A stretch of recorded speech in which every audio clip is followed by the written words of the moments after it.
Magandang hapon! Kumusta po? Narito po ulit ang update natin para sa lagay ng ating panahon ngayong hapon po ng March 30, 2024 na kung saan sa ngayon po ay easterlies pa rin ang hangin na patuloy po na umiihip dito sa ating bansa.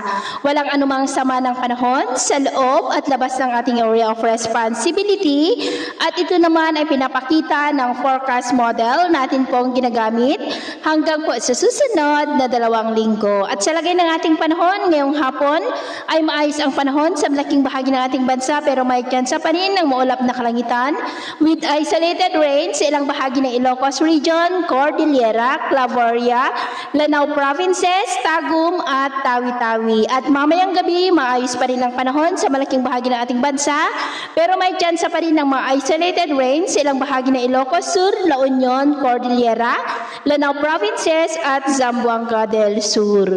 At sa atin naman pong mga baybayin, wala naman po tayong nakataas na namang gale warning signals, pero iba yung pag-iingat lamang po kung papalaot tayo para po mas makaiwas sa mga sakunang pangkaragatan. So, ito po ang latest update natin sa araw na ito.